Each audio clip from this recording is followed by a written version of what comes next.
Let's do it. All right. Hi, everybody, and welcome to Tuesday Night Live with Cairo Destiny. Along with my partner, Brett Axelrod. We're super excited tonight. And I'll tell you the main reason we're excited is not only because we've been going, I think we're maybe 10, 12 weeks straight on Tuesday nights, but this is the first female to join us as our guest. And did we choose properly or what? Say hello to Devin Vrana from Kansas, Yeah, the heart. living the dream. That's So right. thank you so much for joining us. We're super excited to have you. For starters, let's just sort of catch up. Tell us a little bit about what's going on for you, how this old crazy last few months have been, and we'll go from there. Yeah. Chiropractor, Wichita, Kansas. So representing the Heartland and first female. So shout out to all of the women, all of the beautiful, powerful women serving in chiropractic right now. Yeah, I've got 5 kids. I've got twin 4-year-olds, twin 9-year-olds, and a 15-year-old. Awesome. So, Damn. right? Yeah. I'm complaining about 2 girls. She's got 5. The 2 twins you have 4 girls and a son, right? I've got 4 boys and a girl. Oh, the other way around. Okay. The other way around, 4 yes. boys and a girl. Oh my God. My daughter and I are well protected. Wow. My husband's a chiropractor. We graduated from Cleveland Chiropractic, back in 2010. So we're in separate practices. And this thing came in hot, just like it did for the rest of us. And luckily, we've been open the whole time, both of our practices. We each have teams that are, they're just total rock stars. And everybody's rolled with the punches. There was the initial maybe month, I think there was this like, oh man, but I think it was more in our response of like, we were kind of holding our breaths. They shut the schools down. Our governor was the first one to shut schools down. So man, it's been chaos, but we're growing and thriving. And I know that that's because our team is totally rooted in the big idea and the principles of chiropractic. So I'm just grateful that we've been able to stay open and serve. So Devin, you are known nationally, worldwide, as the teller of the story and the protector of the philosophy. So when you say you're rooted, you are rooted. And this is why you've been able to attract a wonderful team and why you're just kicking butt and taking names. So when I say to you, you're a teller of the story and protector of the philosophy, I mean, obviously that's pretty straightforward. Yeah. What does that mean to a patient? Yeah, half of my practice is babies, kids, over half, I guess, when you figure babies, kids, and expectant moms. And so teller of the story comes from, for me, that I had my first child young. Not in the chiropractic world, very in mainstream medicine. I had a horrible birth with him. He was colicky, screamed. He had a lot of different issues for 2 years, and then he started getting adjusted. And so what I've gotten to witness through my own chiropractic journey is, where the hell were the chiropractors when I needed them? And so now it becomes my responsibility through my own experience to know something that can serve so many and not tell the story.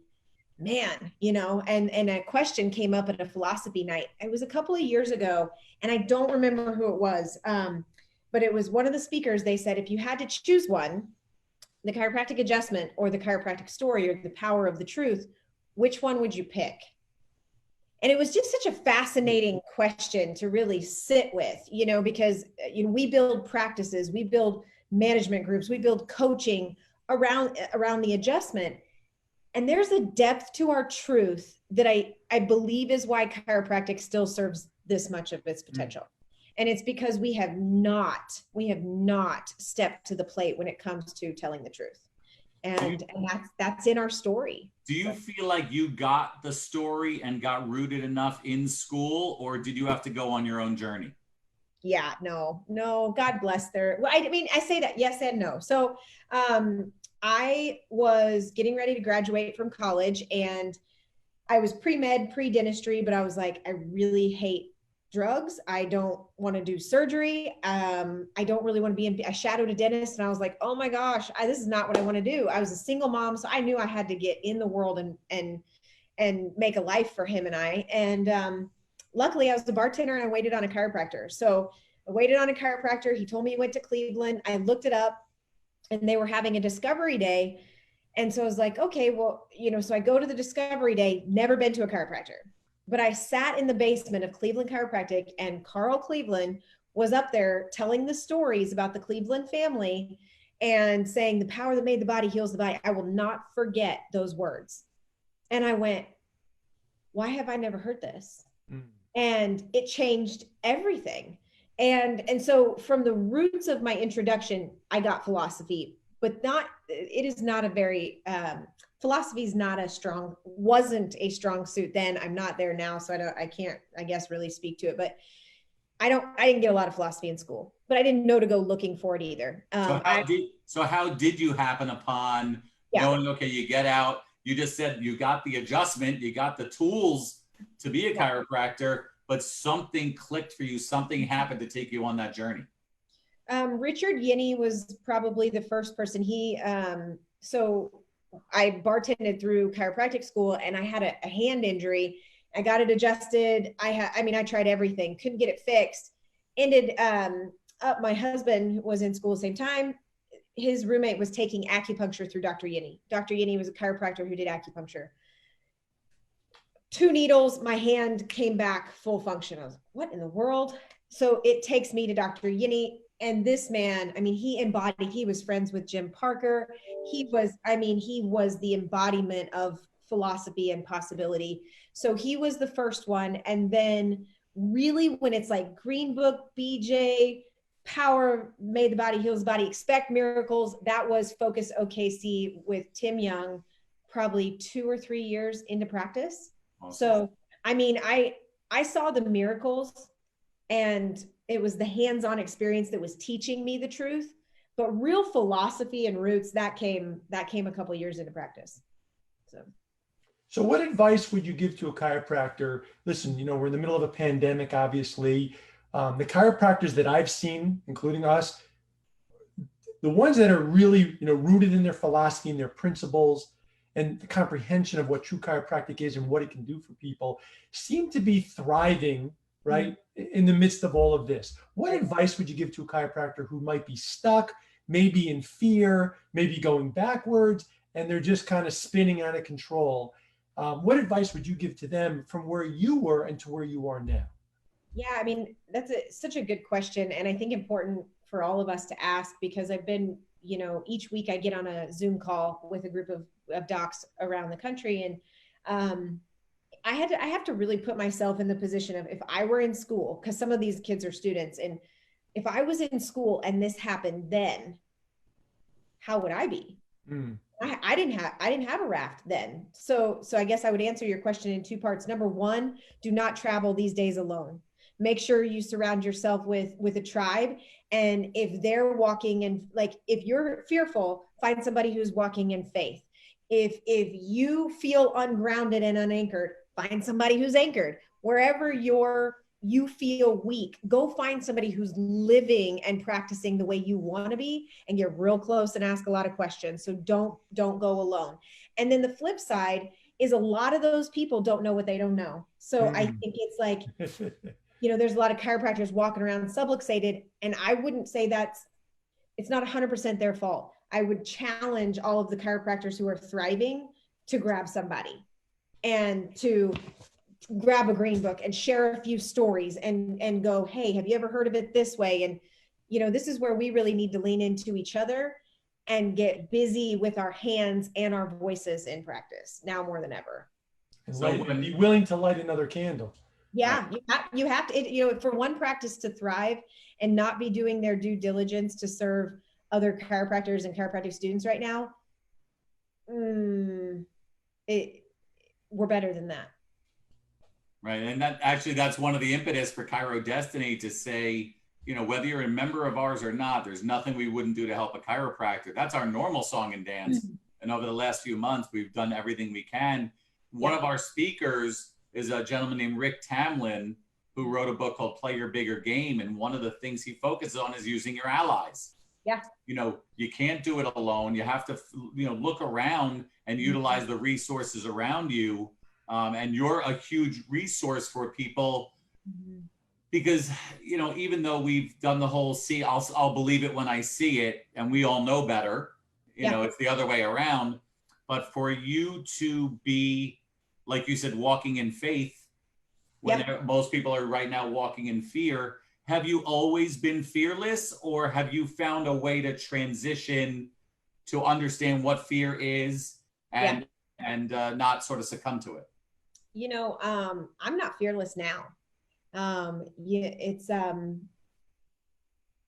I there's a lot of uncertainty, you know, there, and I've got 5 kids, and I can't look them in the face and tell them that I can tell them that everything's going to be okay, but there's a doubt there, even when I was just about to say it to you. And so, you know, the ways that I show up into that is it's ADIO, right? It doesn't come from inside me out there. I understand that there's a power bigger than me that operates this whole thing. And you can call, you know, I welcome anybody to call it what they call it, but my connection to God gets a day. It starts there every single morning. It has to. I keep this away from myself in the mornings because it's a dangerous thing. And so I get rooted here. I get rooted with my babies, my husband, and then I go out there. You know, it's you got to stick to that ADIO root system right now more than ever. And that's where chiropractic has saved my life, changed my life over and over and over again. And it's in our principles and the simplicity. It's so beautiful.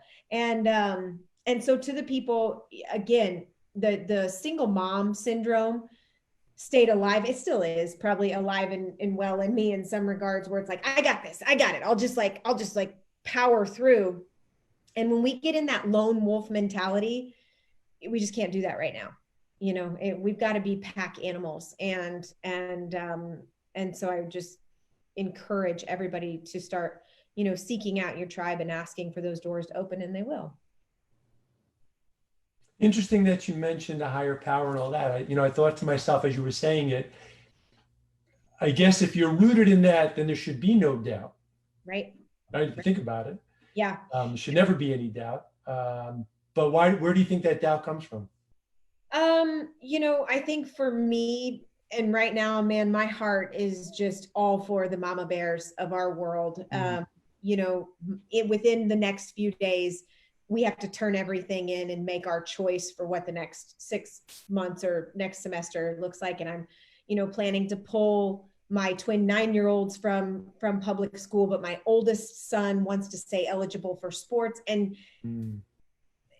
do I expect a miracle, right? I know the outcome. I know that the days ahead of us are going to be better than the days behind him. So I'm certain of that. There's no doubt there. But being able to look at my son who's trained for these athletics and say, you're going to get back in there. I, at this point, don't have any reason to believe that, you know? And so there's doubt in the daily, but not doubt in the bigness, right? So I think that's the doubt, right? Of like, I don't know how many days it's going to continue to feel like this, but I do know the rainbow comes every time. So we just have to keep making it through those days together. And I try to have those conversations with them.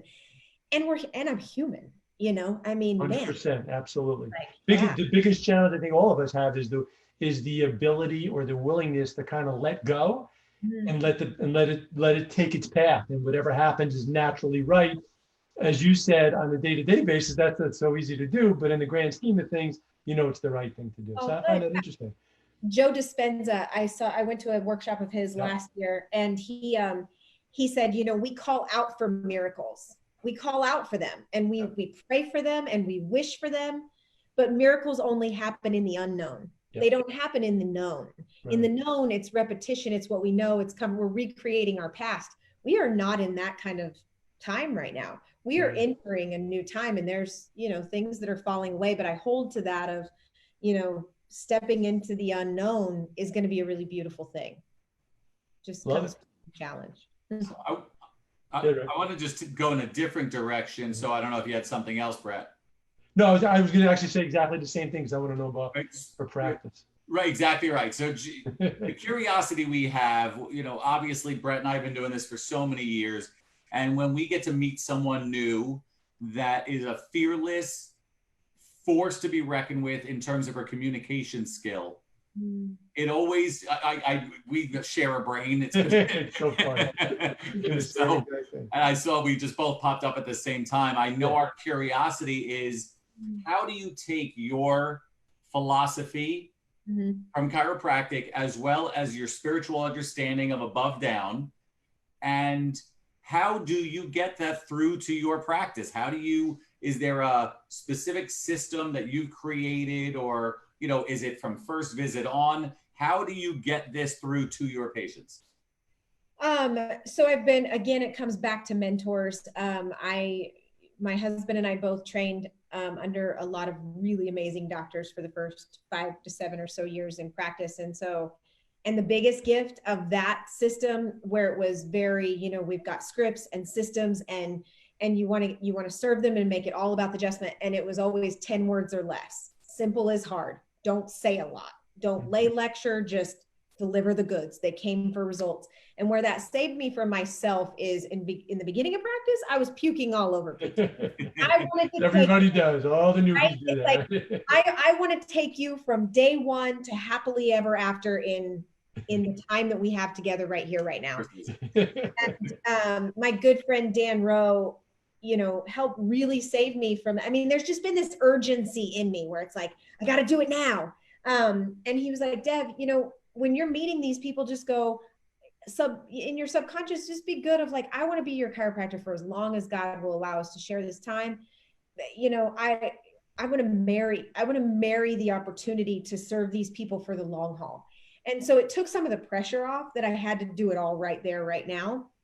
And being more observant, because that was about me, right? Of like, and that was, again, Steve Hayes, he's like, it's not about you. It's not about you or your philosophy. And what I learned in training, in trusting him and going, you're right, it's not about me. The flip side of that is it's all about me. And so because only 7% of our engagement is words, the rest of it is tone. The rest of it is body language. And I think I can outlove just about anybody. And I don't think you can fake that. I genuinely love people. I genuinely will do anything to help serve you and your family. And if you really feel that way, chiropractic is, I mean, it does the work. I just show up and love people.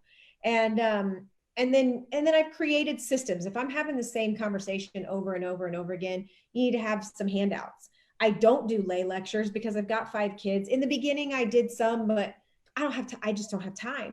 So now I've taken to social media.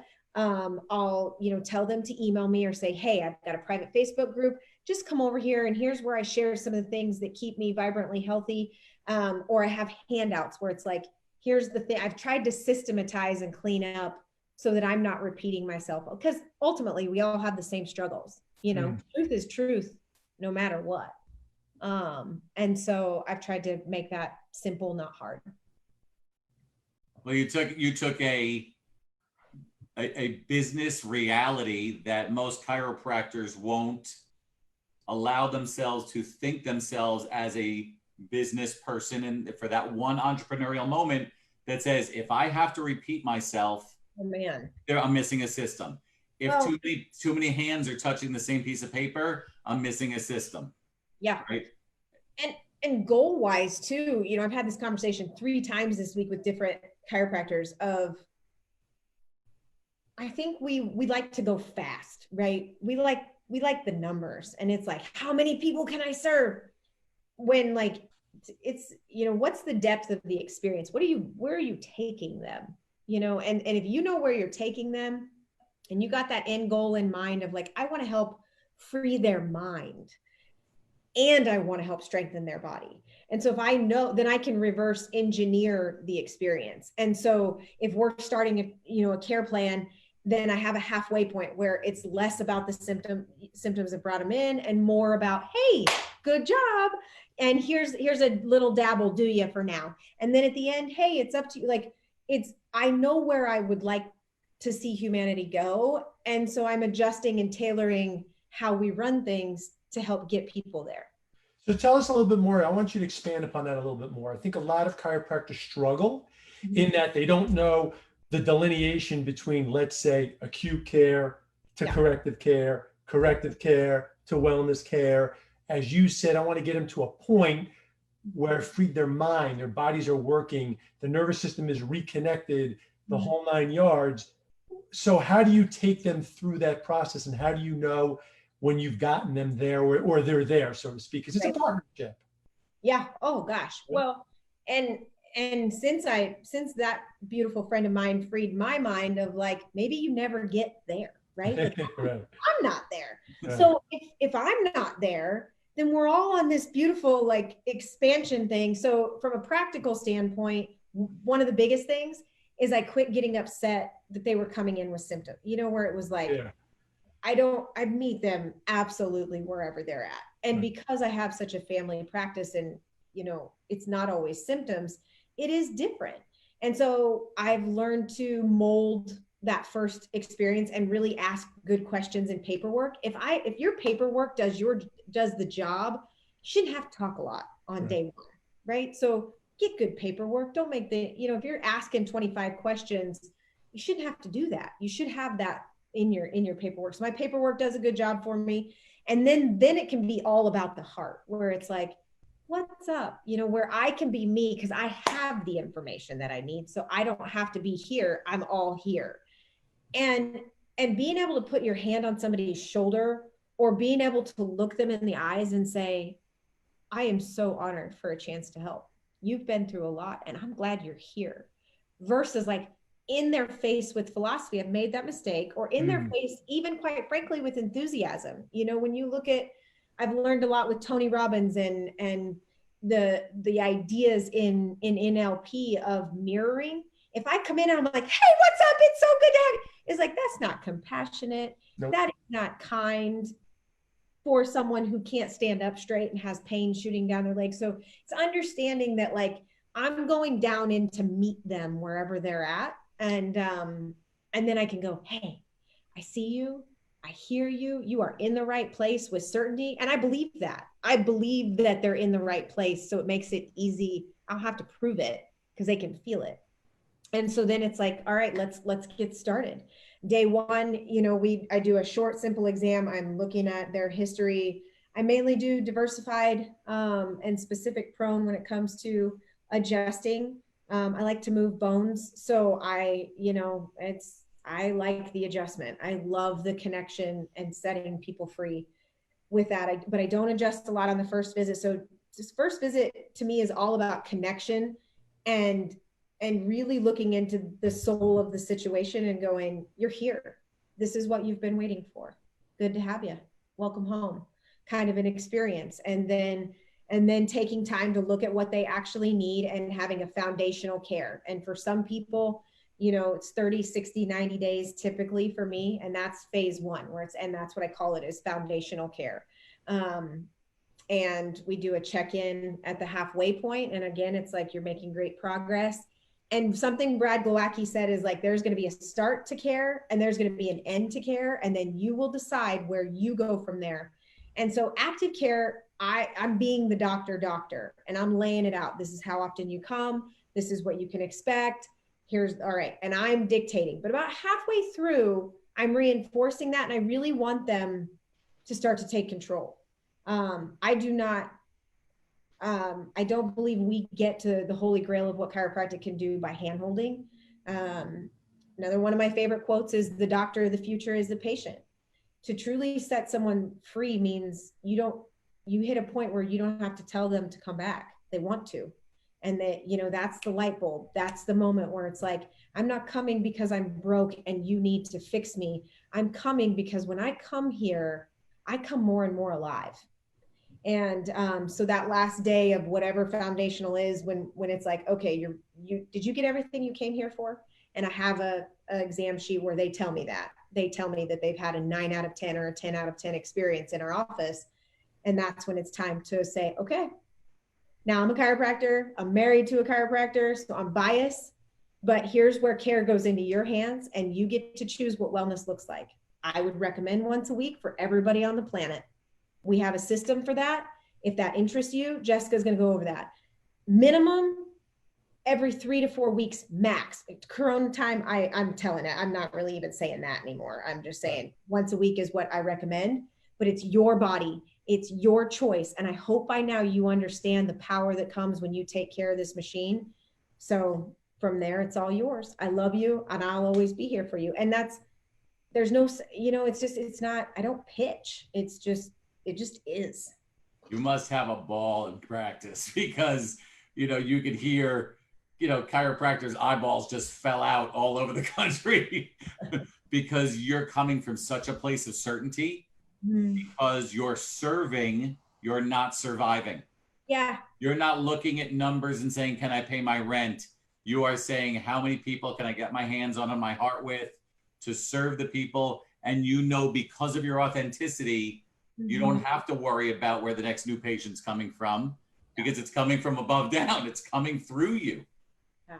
Yeah. One of the things, I've been asked in different things like this is like, how are you with retention? And I cringe every time I hear that word because it's like, the doors are so open. And I say that every step of the way. It's like, nobody knows you like you know you. And those are those certainty statements that imagine that. If nobody knows you like you know you, you're not broken, you're powerful beyond measure. If those staples that we know, that we live, if everybody had that, would we even be going through what we're going through right now? No way. Right. No way. And so it's like, man, I do have a ball because it's not mine. I don't, it's like I show up each day and I go, thank you. Let's do this. I think if anything, where I'm most itchy is it's like, how can I do more? How do we get this out to more? How do I do it faster? That's where I'm really impatient with myself and our team of like, everybody's got to know this. How do we get it out there faster? So speaking of which, what are some of the ways you do that? So social media, I mean, you're a teller of the story. How do you tell the story to create a bigger audience?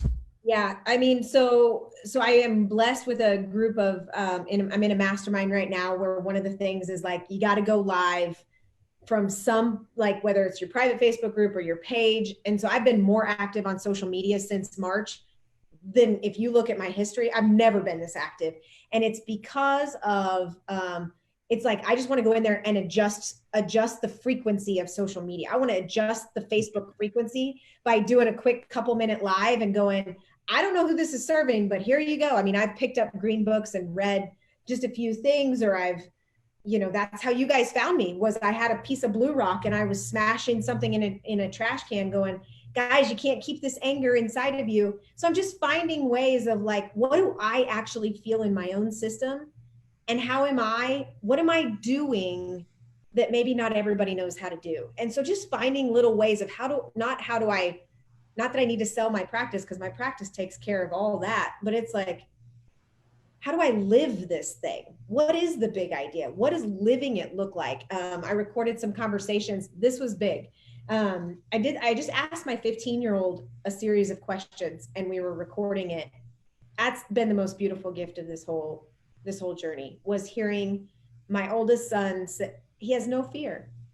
And I went, it's working. Because I've been taking him to the chiropractic events, because we've been talking about it, because when we host the big idea here in Wichita, my kids are in the front row. So I do it for my family first, and then I share it with as many people as I can. So get out there on social media, bend every single ear you possibly can, and mainly just live it. If you live it, it's as contagious as, maybe COVID or something. I could feel the love and the authenticity just oozing from you, and it's a very magnetic personality. And with the certainty that you have, it just draws you right in. Can't wait to get to my practice tomorrow. Interesting that you named your practice the Lighthouse. Tell us a little bit more about that. So when I first opened in 2013, I called it Back to Basics. So the original name was Back to Basics, and because that's, I was like, well, that's what we need to do. We just need to get back to basics. And my mom passed a few years ago. So back to back, my uncle, my very best friend, passed of brain cancer. And then shortly after, my mom was diagnosed with bladder cancer, and she passed in 2016. And our family just went through hell. My brother, sister, and sister-in-law started chiropractic school at Cleveland a couple of days before my mom passed. So like there's a lot of heat in the fire. And it's really taught me a lot about what chiropractic is, because I would say by nature, I'm like the Hulk. I want to go out there and literally right now, I want to run out and just smash everything. Like it's like, I'm passionate, right?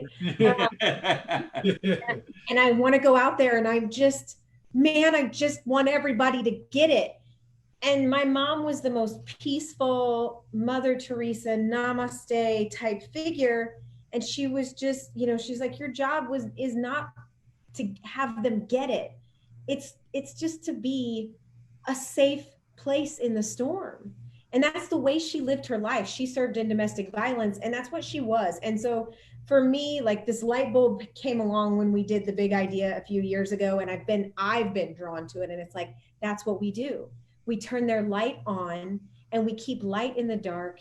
And so I renamed Lighthouse in April of this year. And so, speaking, after I adjust people, sometimes I'm like, let there be light. It's like, now more than ever, I want to make chiropractic an experience that they can't forget. I want to create a space where it's like, it doesn't have to be all that, guys. It can look so much different. And so my practice, it's time to evolve. We can't stay like that anymore. The world calls for something new. Right. And as the world asks for something or almost reveals itself, you pivot. Yep. And reinvent whatever is necessary to continue your calling. It's not a job, it's not a profession, it's a calling. Yeah, if we're not adapting and transforming from the inside out right now, then we as chiropractors don't get it. So we all need to look at, like, where is my subluxation? What needs to shift? How can I show up for the culture now? Because the culture now is not the culture February of 2020. It's different.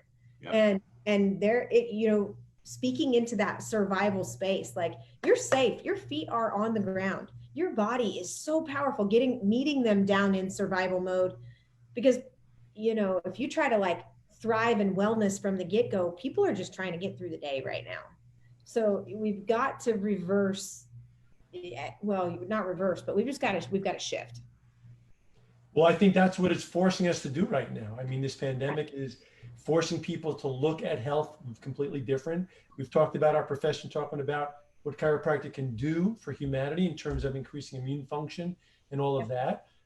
So in a way, I think this was one of those necessary evils in a weird, big picture kind of way. It's a shakeup, a shakeout, but I think it's very necessary to get people to start to really think about who they are, what they can bring to the table, and what needs to change. We over the last couple of weeks, we're saying that as crazy as or chaotic as the world is right now, it's also a wonderful opportunity for change if we choose to look at it that way, right? Yeah. Yeah. Now more than ever. I mean, this is it. As chiropractors, I would say this is exactly what we called out for, because it's exposing things that we've talked about that I've been talking about for 10 years.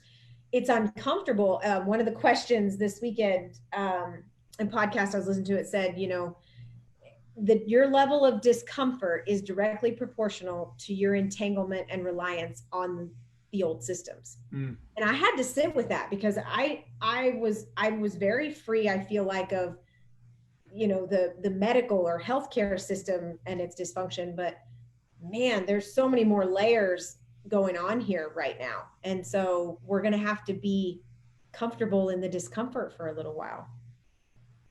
Which is okay, I believe. Yeah, no, yeah. I mean, that's how the butterfly gets there, right? I mean, it's no different. It's no different than the old play of trying to tell the entire story to a patient on day one. Yeah, right? Yeah.